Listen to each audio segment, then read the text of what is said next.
Sungguh beruntung kita sebagai warga Nahdlatul Wathon, yang dimana setiap momentum pengajian dan tempat-tempat lainnya guru kita mendoakan kita agar warga Nahdlatul Wathon masuk surga bighairi hisab. Jarang guru-guru itu mendoakan semua jamaah muridnya, jarang.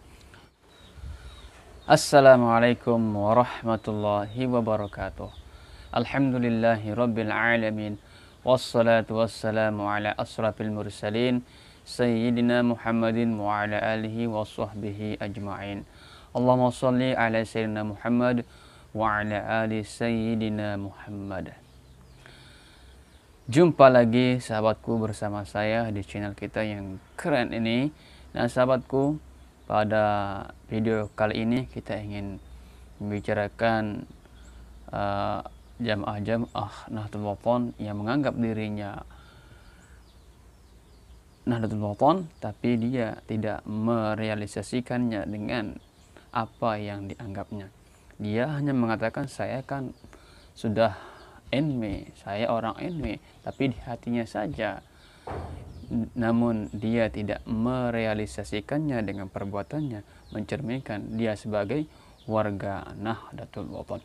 Nah sahabatku, sebelum kita lanjut bahas statement ini, bagi sahabatku yang baru bergabung silahkan di subscribe, kemudian diaktifkan loncengnya, jangan lupa di like dan di share. Nah sahabatku, menarik sekali untuk kita bahas pada kesempatan kali ini. Orang-orang yang mengatakan saya kan NW, cukup, saya sudah NW dari dulu, bahkan sejak saya lahir saya orang NW, hati saya ini untuk NW. Tapi realita fakta di lapangan dia tidak mencerminkan bahwa dia itu orang NW. Contoh nih, dia tidak mengindahkan instruksi pengurus besar Nahdlatul Wathon, dan dia tidak menghidupkan, menjalankan sunatan hasanah yang telah diwarisi atau yang ditradisikan oleh guru besar kita, yaitu Tuan Guru Kiai Haji Muhammad Zainuddin Abdul Majid. Dia tidak menjalankan itu, melainkan dia cukup dengan hatinya saja, dia NW. Nah ini sahabatku sekalian, ada sebuah kisah seorang wanita yang ditolak masuk surga. Ya, kisah ini adalah ada seorang wanita yang dimana kehidupan seharinya dia sering ibadah, dia sering sholat puasa, bahkan dia sangat-sangat dermawan. Dia sering mendermakan hartanya pada orang miskin, fakir miskin, anak yatim. Bahkan setiap acara-acara pembangunan, majelis ta'lim ataupun tempat-tempat ibadah lainnya dia ikut andil. Dia sangat-sangat rajin ibadah, namun dia itu belum siap untuk mengenakan hijabnya. Dia belum siap untuk berhijab. Banyak orang yang mengatakan, yang bilang kepada dia, kenapa, kapan pakai hijab, kapan pakai hijab. Apa katanya, dia belum siap.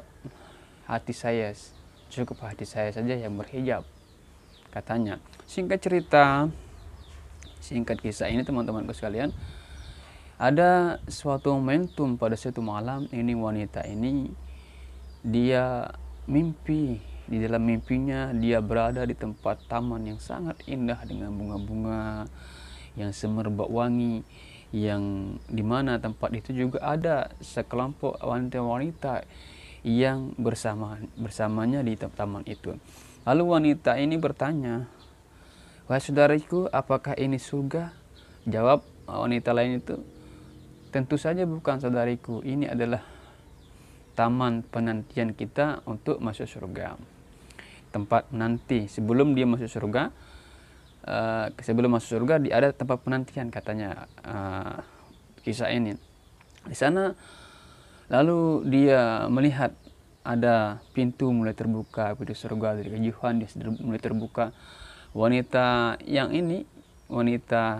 ditanya itu bergegas untuk memasuki pintu surga itu sambil berlari. Ayo kita pergi ke sana, ayo berangkat.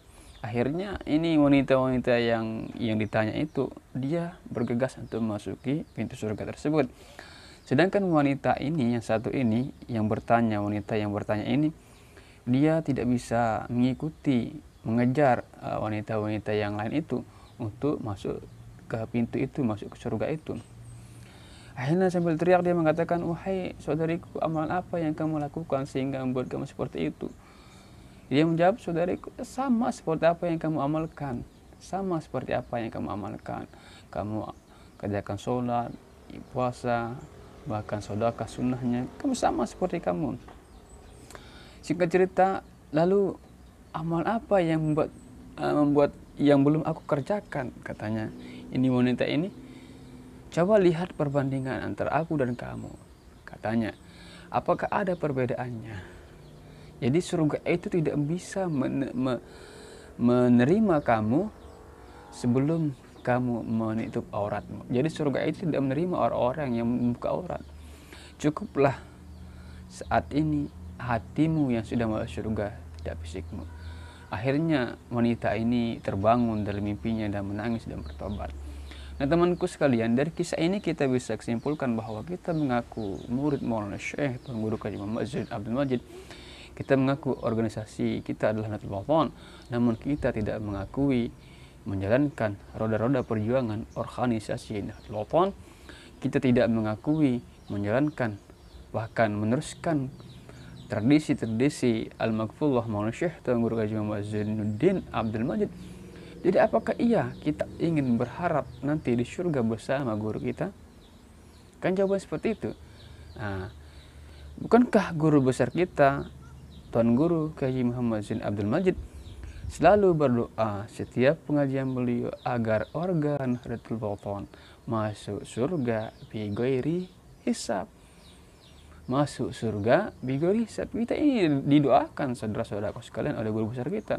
Sungguh beruntung kita sebagai warga Nahdlatul Wathon yang dimana setiap momentum pengajian dan tempat-tempat lainnya guru kita mendoakan kita agar warga Nahdlatul Wathon masuk surga bi ghairi hisab. Jarang guru-guru itu mendoakan semua jamaah muridnya, jarang. Paling ada sesuatu murid yang spesial itu yang didoakan, paling ada tempat saja.